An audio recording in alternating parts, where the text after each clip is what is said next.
Yeah, good God. Friday, getting told or finding out that Trump had decided to, just bomb Iran. And then we're going, oh, I mean, what? So they've supplied the stuff to Israel? No. The stealth fighters left American soil, flew 18 hours, bombed Iran, and then flew back again. So it's a new world, Fano. As being a war nerd, I found just the timeline of what they told people and how it actually went down to be quite interesting, because I saw the news stories at the end of last week, that people had reported stealth bombers leaving their base in Missouri and flying to Guam. And I thought, Yeah, because they did a decoy, didn't they? That's weird. Yeah. That's weird. Why would they go to Guam unless they were going to Diego Garcia? But there was no mention of them leaving Guam. And then, of course, they went the other way. They flew over Europe through the Mediterranean. Well, are you aware that they sent two different groups out? So they sent a decoy crew out to basically going west of America. Might be the ones you're talking about, I don't know. And then the actual real fighters sneakily went the other way. It's a pretty big thing, yeah. The whole time Trump was going, I'm going to make up my mind in 2 weeks, when that mission was underway. So, I mean, yeah, sure, they're not going to blurt out their war plans to the general public, but I think anybody that knew that the way that a globe works was just like, that's a bit fucked. The only reason they'd send B-2s to Guam is to threaten China.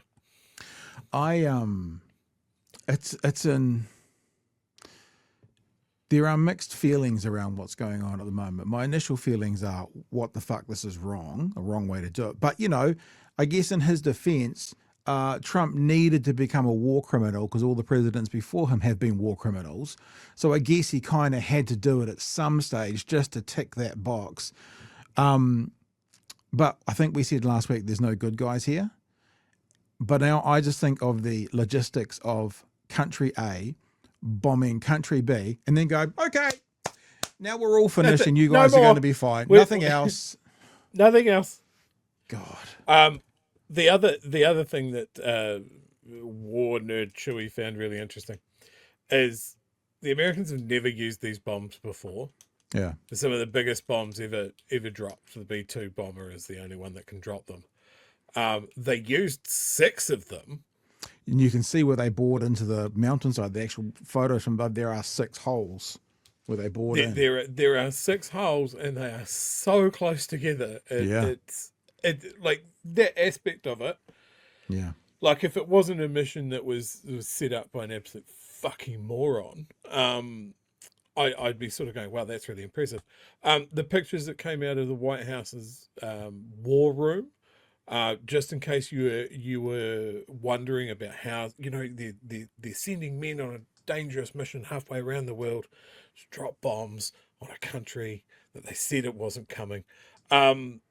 Yes, Trump did wear his stupid fucking hat. Yeah. I don't know why that annoys me as much as it does. Well, because he's wearing essentially campaign merch. Yeah, no, he's wearing campaigning merch, and he's wearing merch that's then going to be sold that afternoon in greater numbers. So it's completely against the emoluments clause. Just insane. Because people are now buying them. So this is this is the stupid timeline. It's all that zoo's fault that shot Harambe. It all went wrong from there. We're very clear on this. We're not really featuring this tonight. We probably should be. In fact, I sat there today and I thought we should probably have on someone every single night to talk about this. We're going to talk about lots of other things, but I thought this was a very good job done by a reporter today to point out very gently Trump's hypocrisy with what he used to think about invading a Middle Eastern country with dodgy evidence to what he thinks and does now. 20 years ago, you were skeptical of a Republican administration that attacked a Middle East country on the idea of questionable intelligence of weapons of mass destruction. How is this moment different with Iran? Well, there were no weapons of mass destruction. I never thought there were. Yeah, that's not the question, moron. The same. But that's not the question either. The question is alleged weapons of mass destruction back then, alleged weapons of potential mass destruction now. How is this any different? Answer the fucking question. And that was somewhat pre-nuclear. It was there was a nuclear age, but nothing Did you not know that, Chewie? And like in the early 2000s, there was no nukes. I didn't realize that, but apparently Trump says it was pre-nuclear. like it is today. And it looked like I'm right about the material that they've gathered already. It's a tremendous amount of material. And I think within a matter of weeks, or certainly within a matter of months, they're going to be able to have a nuclear weapon. We can't let that happen. I was very much opposed to Iraq. I said it loud and clear, but I was a civilian, but I guess I got a lot of publicity. You're But still I was a very civilian. much opposed to the Iraq war. And I actually did say, don't go in, don't go in, don't go in. But I said, if you're going to go in, keep the oil. But they didn't do that. What intelligence do you have that Iran is building a nuclear weapon? Your intelligence community has said they have no evidence that they are at this point. Well, then my intelligence community is wrong. I saw a clip on Brian Tyler Cohen today, not to just replay Brian Tyler Cohen, but if I can scroll through the right bit, I'm pretty sure, had a graphic that said he just said that they were wrong, yeah? That said the CIA, the Army, the Navy, and of course his intelligence all said that there's no nukes. So it's not just him talking about Tulsi Gabbard. Is that right? Is it Tulsi Gabbard that's the head of the intelligence? It's not him just saying she's wrong. It's him saying that, I can't see where it is. It's him saying that Army, Navy, CIA, they're all wrong. All of in them are agreement. wrong. Yeah. You mentioned Tulsi Gabbard. I was reminded of this the other day. When she was campaigning against Hillary or Kamala or whoever, when they were all saying that the Democrats were going to invade Iran, Tulsi Gabbard's web store, her campaign web store, had a T-shirt that was branded "No War in Iran." You'll be surprised to hear that link is now dead, and that product It's also is not funny available. when you talk about things not aging well, they normally take more than 24 hours to not age well. But 24 hours and things not aging well is something, isn't it? Let me just play a bit of this. This is actually from Brian Tyler Cohen's show, but I had this clip as well elsewhere, but I can't seem to locate it, so we'll just go from here. This is 2016 debates about should George W. Bush have gone into Iraq, on the understanding that there was weapons of mass destruction to a country who had committed no crimes against America. Remember, Iraq didn't have anything to do with 9/11 at all.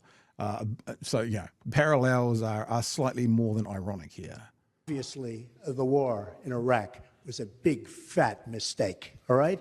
Now, you can take it any way you want, and it took Jeb Bush, if you remember at the beginning of his announcement, when he announced for president, took him 5 days. He went back. It was a mistake. It wasn't a mistake. Took him 5 days before his people told him what to say. And he Well, he is talking about his brother, so, I jest, obviously.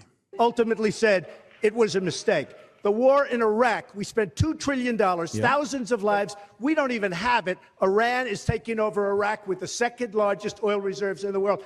Obviously, it was a mistake. So George Bush made a mistake. We can make mistakes, but that one was a beauty. We should have never been in Iraq. We have destabilized the Middle East. But so you still think he should be impeached? I think it's my turn, isn't it? You do whatever you want. You call it whatever you want. I want to tell you, they lied. Okay. They said there were weapons of mass destruction. There were none, and they knew there were none. There were no weapons of mass Okay, destruction. all right. But what's There you go. So, So- a slightly more than ironic, the parallels they're drawing. Oh, everything. Irony is dead at this point. Yeah. For him to just go, no, the massive intelligence gathering apparatus that America has, no, they're wrong, and then I'm going to utter a statement that definitely sounds like it came from Netanyahu, literally weeks away. From the bomb, like making they a have nuke, been since the early 90s. It's ridiculous.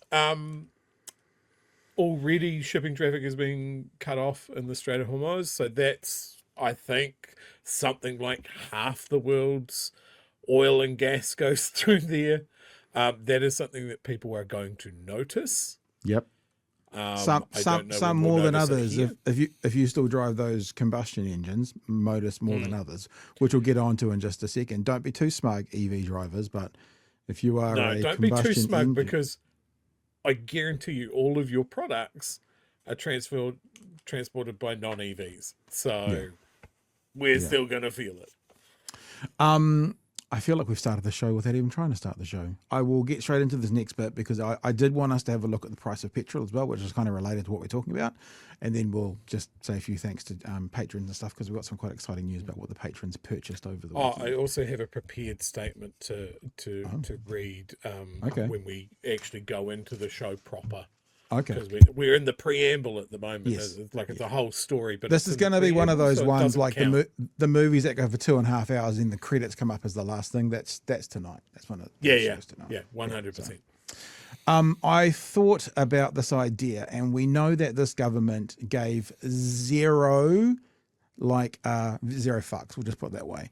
And they gave zero opportunity for the previous government to use international pressure and things happening around the world outside our control for the reason things were expensive and for things like the inflation rate and for things like the cost of living. Remember that when they were in opposition, none of it mattered. International pressures did not matter. So what we got to remember is when we see petrol prices going up, international pressures don't make a difference to this government because they didn't allow the last government to claim that as making a difference. So something else, Chewie, speaking of not aging very well, that I thought we could have a look at. This is a talk tick from Nicola Willis, and she wants New Zealand to know very, very, very, very clearly that, they would do better with petrol prices. If you think these prices are expensive, just you wait. You've probably had some friends this week rushing in to fill up their petrol. That's because on Saturday, these prices are going up, up, up. Because the not just up, Chewie, but up 3 times. Up.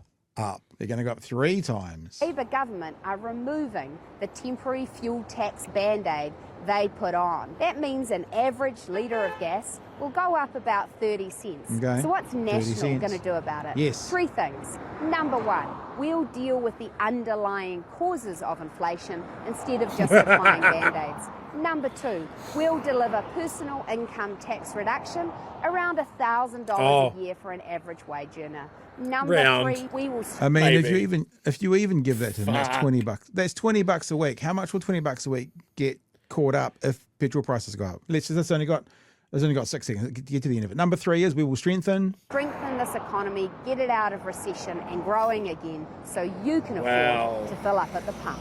So. Fucking take a victory lap, Nikki. They made a promise. Jesus. And if you're not, I had to pause it for a bit because it was a bit blurry, but when she was talking about these petrol prices, 91 was $2.17, 95 was $2.33, and diesel was $1.73, right? Now, even if you added those 30 cents on that they were supposedly going to go up, that would be $2.47 for 91, $2.63 for 95, and $2.03 for diesel, which I don't think counted. Right now, as we speak, the average in New Zealand, in fact, I think I got it to make sure that I got it right. Right now, as we speak, the average in New Zealand is more than what she was saying is bad plus the 30 cents. So remember, it would have been $2.47. That included the 40 cents. It's currently $2.52. It would have been $2.63. That's after the 30 cents. It's currently $2.71. And diesel, which was $1.73, is currently $1.81. So I just want us to always come back to this thing that we started this show on. This show started on 2 main themes. One is to critique the critiquers, looking at the media and what they're doing and comment on it, but also to hold this government as accountable as they held the last government, and to hold them accountable to the promises they made. They made the promise, based on the clip you've just seen, that petrol prices were going to go down, down, down, because under Labor they went up, up, up. And remember, under Labor they gave no space at all for international pressures. At not one, in fact, if anyone ever said it, international pressures beyond our control, eyes would roll in the National Party. No, you can't do that. Bad management. No. So they don't get that back. But what they do get back is us checking up on them no matter what the international pressures are for what they promised they would do and how bad they said the last lot were. And if prices are already beyond what they were when they were bad, right? They're already beyond what it was. They're already beyond what it was plus the 30 cents, right? They're already beyond that. What's it going to be now? And how are these guys going to respond to it if we give them no breaks for international pressure like they gave the last government no breaks, Chewie? Nikki Nostradamus. That's very funny. That's very, very funny. I mean, this was always going to be the thing when they were talking about, oh, we're going to tackle inflation. As an exporting, importing nation, we're going to tackle global inflation. And it was just like, no, you're not. Oh, we're going to affect the price of petrol. How? It's 100% imported. It's 100% outside of our control. Like the international, like you've got one of the major oil producers on the planet is being sanctioned to hell for invading Ukraine. Now you've got the Middle East is just fucking kicking off. Yeah. Iran is a massive oil exporter. And then all the countries in the middle between Israel and Iran, all of our oil producing nations there. And then you've got America, which is just going to go, no, this is our oil and you can't have it. So it's wholly cooked. What I would love to do is have someone from the government and sit them down going, what is New Zealand's plan for energy resilience? Do we have one? Like, is anybody thinking of this? Because so many people are looking at like, well, China's getting ready to do something. Yeah, absolutely. And they will shut down global trade in a heartbeat. So this is very good. This is a very good comment. Just check this comment out. Yeah, exactly. They can go for a 20-minute drive to a place where they can see cows and they still can't change the price of butter, but somehow they think that they can knock $50, $100 off the price of the price for a barrel of oil. It's just ridiculous. No, These but, guys and are look, Chewie, dreamers. this is the thing where we sit, and I think I can say we for you as well, Chewie. I agree that the price of petrol is going to be massively impacted by a war internationally. I agree there is uncontrollable international pressure putting on the prices of things, but what I don't agree to is giving these guys the grace they didn't give the last guys. That's what it comes down to, right? They didn't give the grace to the last lot about international pressures, so they don't get it. I think the last lot had international pressures beyond their control. If you look at all the world, through COVID, what happened all over the world with the economies all over the world, it was the same, right? Remember, Jacinda didn't break every economy in the world, so it was the same. There was international pressures from around the world, right? I think that was a contributing factor. I do think the war in the Middle East is a contributing factor, but this government doesn't get credit for that or grace for that because they set up the rule that the last guys didn't get grace for that, and we don't get to play different games using the same issue. That's what it comes down to, just to be really clear. If I was if I was a political leader, first of all, strap in. Secondly, like just Nationalise to it. be Nationalise it. national after we've nationalised everything. Okay. I'm just thinking of being like the Prime Minister of New Zealand when the war in Ukraine is won, or the American bloodbath of an invasion of Iran is lost, or whatever, and then you just go, well, I was the Prime Minister of New Zealand at the time, so I did that. I did that. I take ownership of everything that happened in my 3-year term. Yeah. And look, the problem's going to be, and this is what happens always with arguments, internet arguments, which mean nothing because the internet is not the real world, other than this internet's real world, is that then the opposition will say, well, they'll say the opposite of what we're saying now. The right will say, well, just like the last guys blamed world events, our guys can do that as well. And it's like, yeah, I actually agree with that. But what we don't agree with, again, was the grace that they wouldn't give. So we're not talking about the pressures, we're talking about the grace. Anyway. I want our politicians to stop acting like it is an internet argument, though. Isn't that what a lot of this is? Is that they're behaving like it's I won that argument in the comment section, rather than just being actual rational leaders. Well, David Seymour. Well, the reality is that we can't affect this. Well, David Seymour, and we are going to talk about him rejoicing over smokers being a cash cow tonight. He is actually the embodiment of an internet comment right now. Like, he is the physical embodiment of it. He In is so many ways. Yeah, but he is just he is acting, and Chewie, you always talk about the New Zealand Herald comment section. He is acting in real life like the worst commenters do on the New Zealand Herald comment section. And that's bizarre.